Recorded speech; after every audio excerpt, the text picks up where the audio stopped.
गुण की प्राप्ति हो रही है पुगंत लघुपदस्य च नियम से, और लघुपद गुण हो जाएगा और उर्ण रप रह से रप।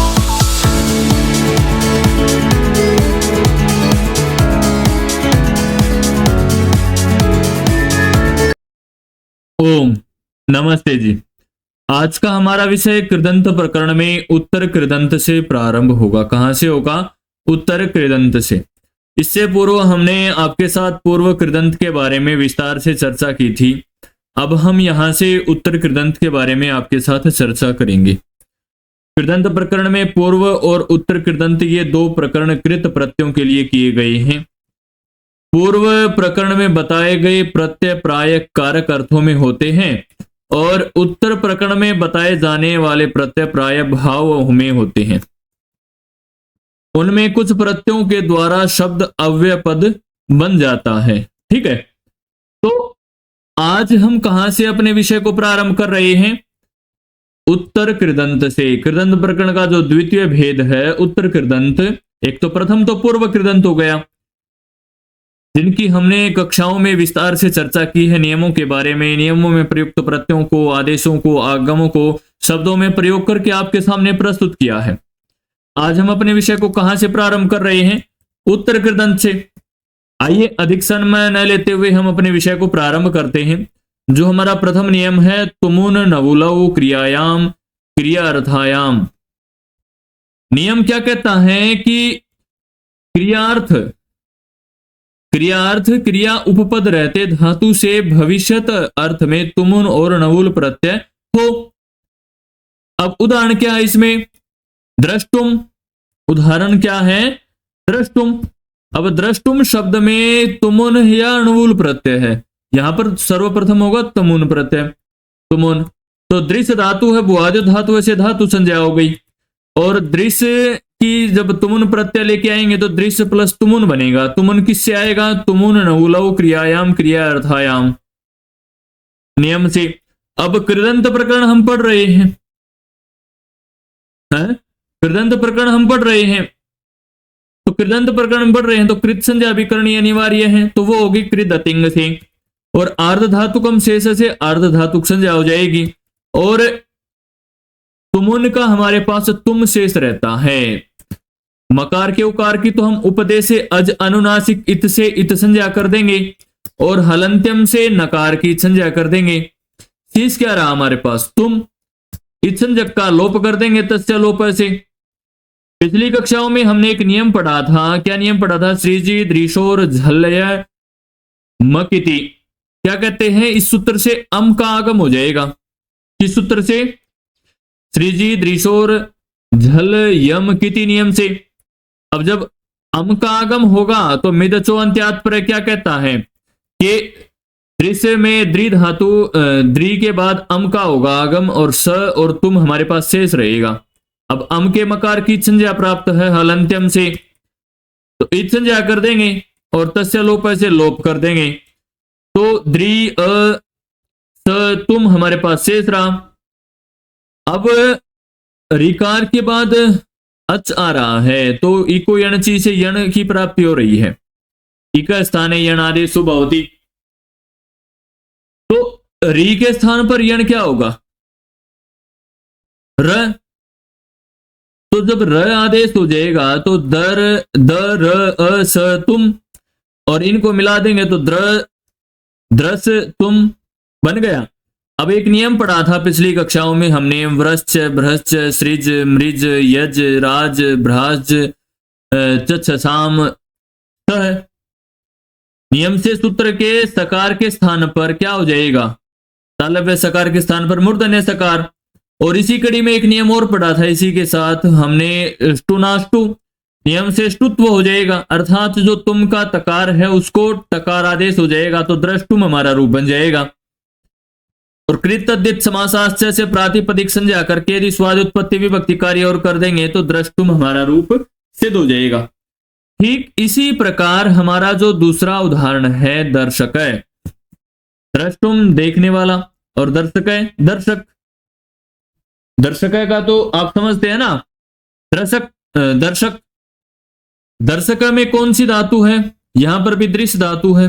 भुआदो धातु से धातु संज्ञा हो गई। तुमुन नवुलाओ क्रियायाम क्रियार्थायाम नियम से यहां पर तुमुन के स्थान पर नवुल प्रत्यय हो गया। अब नवुल का हमारे पास क्या शेष रहेगा, आइए नवुल का भी जान लेते हैं। नवुल का हमारे पास वु शेष रहेगा। कृत अतिंग से कृत संज्ञा अर्धातुकम शेष से अर्धातुक संज्ञा करने के बाद चूटू से किसकी होगी, णकार की, नवुल के, और हलंत्यम से लकार की, और तस्य लोप से लोप। और जब दृश्य प्लस वु शेष रहेगा तो पूर्व कृदंत में हमने दूसरा ही नियम पढ़ा था, युवोर नाकौ, यू और वु के स्थान पर अन और अकादेश हो जाएगा। तो यहां पर यू है, वु है, तो वु के स्थान पर अकादेश हो गया। तो हमारे पास रूप क्या बना, दृश्य प्लस अक।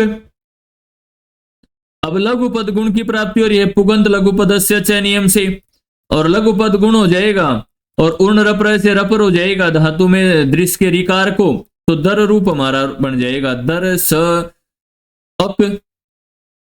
अब जब दर स अक में बन जाएगा तो इनको मिला देंगे तो दर शक हमारा रूप सिद्ध हो जाता है।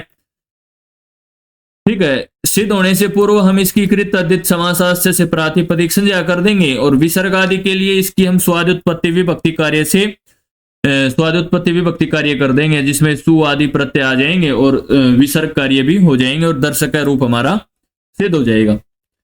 ठीक इसी कड़ी में जब आगे बढ़ते हैं तो अगला नियम आता है हमारा काल समय वेलासु तुमुन। क्या है, काल समय वेलासु तुमुन, बहुत ही महत्वपूर्ण नियम है। अब नियम क्या कह रहा है, काल समय और वेला इन शब्दों के उपपद रहते धातु से तुमुन प्रत्यय होगा। अब ऊपर कौन कौन से दो प्रत्यय थे, तुमुन और नवुल, और यहां कौन सा हो रहा है, केवल तुमुन। किस किस शब्द के उपपद रहते, काल का हो, समय का हो, तुमुन वेला हो। अब जैसे उदाहरण हमारे पास भोक्तुम है, क्या उदाहरण है, भोक्तुम। अब भोक्तुम में धातु क्या है, भुज धातु है, भुआदि धातु से धातु संज्ञा कर देंगे। अब काल समय वेलासु तुमुन नियम से तुमुन प्रत्यय हो जाएगा। तुमुन का क्या शेष रहेगा, जैसे पूर्व में रहा था तुम शेष रहेगा। कृत तिंग से कृत संज्ञा अर्धातुकम शेष से अर्धातुक संज्ञा भुज प्लस तुम, उपदेश अजनुनासिक से उकार की, हलंत्यम से नकार की, और तस्य लोप से लोप कर देंगे तो ये सारी चीजें तुम शेष रहेगा हमारे पास। तो तुम शेष रहने के बाद अर्धातुक कस्थिड बलादे से इट के आगम की प्राप्ति हो रही है, परंतु एकाचो उपदेश अदातात नियम से क्या हो रहा है, इट का निषेध हो रहा है। क्या हो रहा है, निषेध हो रहा है। और जब इट का निषेध हो रहा है तो पुगंत लघु पदस्य च नियम से गुण की भी प्राप्ति हो रही है, तो गुण कर देंगे धातु के उकार को, ओकारादेश हो जाएगा, भोज तुम हमारे पास शेष रहेगा। अब जकार के स्थान पर हमें गकार करना है, चौकू नियम आता है, अर्थात च वर्ग के स्थान पर क वर्ग आदेश हो जाए। अब च छ ज, तीसरा वर्ण है क ख ग, तीसरा वर्ण है तो च वर्ग के स्थान पर क वर्ग होगा तो तृतीय वर्ण आएगा, स्थानीय अंतरतम अर्थात स्थानीय। तो ज के स्थान पर क्या हो गया, ग, और ग होने के बाद हमारे पास एक नियम आता है खरीच, अर्थात खरीच को गकार को ककार आदेश हो जाएगा, अर्थात प्रथम वर्ण आदेश हो जाएगा वर्ग का। तो भोग के स्थान पर क्या हो गया, भोग, और तुम भोक्तुम कृत तद्धित समासास्त्र से प्रातिपदिक संज्ञा करके और स्वादुत्पत्ति विभक्ति कार्य कर देंगे तो भोक्तुम हमारा रूप सिद्ध हो जाएगा। ठीक इसी कड़ी में जब आगे बढ़ते हैं तो एक नियम आता है भावी। क्या नियम आता है, भावी, बहुत ही महत्वपूर्ण नियम है। आइए इसके बारे में जानते हैं। भावी क्या कहता है, भावे कहता है कि सिद्ध अवस्था को प्राप्त धातु का अर्थ भाव अर्थात व्यापार वाच्य हो तो धातु से घय प्रत्यय हो। कौन सा प्रत्यय हो, घय। अब ये तीसरा प्रत्यय है, चौथा प्रत्यय मान लीजिए। पहले नियम से तो तुमुन और नवुल प्रत्यय था, दूसरे नियम से भी तुमुन प्रत्यय था। अब यहां पर कौन सा प्रत्यय आ रहा है, घय प्रत्यय आ रहा है। ठीक है, धातु और घय प्रत्यय अर्थात धातु से घय प्रत्यय होगा। अब उदाहरण क्या बन रहा हमारा, पाक है। क्या उदाहरण बन रहा है? पाकय। अब पाकय को सिद्ध करेंगे तो पाकय में धातु क्या है? वाकय में पच धातु है, बुआर्य धातु से धातु संज्ञा कर दी और भावे नियम से यहां पर घय प्रत्यय ले आएंगे। पच प्लस घय, कृद अतिंग से कृत संज्ञा, अर्ध धातु कम शेष से अर्ध धातु संज्ञा। अब घय का हमारे पास शेष क्या रहेगा? अशेष रहेगा। अब हलंत्यम से तो यकार की संज्ञा हो गई, अब लसक्वतदिते से घकार की हो गई। घय का शेष क्या रहा? अ। तस्य लोप से इन दोनों की इत संज्ञा करके लोप कर देंगे। अब पच धातु है, पच के बाद अ है, अतः उपधाया उपदा को वृद्धि कर रहा है, धातु की उपदा को। अब प में अ है, स में तो अ नहीं है, तो प में अ है तो अ को आ हो जाएगा, वृद्धि हो जाएगी उपदा को। तो 5 प्लस अ हमारा बन गया। अब 5 प्लस अ बन जाएगा तो एक नियम पढ़ा था पिछली कक्षाओं में हमने, चजो को भिन्न, तो अर्थात चकार को ककार आदेश हो जाएगा, चवर्ग को कवर्ग आदेश हो जाएगा। घय प्रत्यय प्रेरते, अब घय प्रे है। अब च को क्या हो गया? क। 5 को क्या बन गया? पाक। अब जो घय का ए था वो क में मिला दिया तो पाक। कृत तद्धित समासास्त्र से प्रातिपदिक संज्ञा कर दी और स्वादि उत्पत्ति विभक्ति कार्य कर देंगे तो पाक का रूप हमारा सिद्ध हो जाएगा। आज के लिए हमारा विषय इतना ही रहेगा। अगली कक्षा में हम अकर्तरी च कारक संज्ञायाम नियम से अपने विषय को प्रारंभ करेंगे, जिसमें हम धातु से घय प्रत्यय ही होगा, कर्ता से भिन्न कारक अर्थ में। ठीक है, धन्यवाद। फिर मिलेंगे इसी प्रकार की नई नई कक्षाओं के साथ।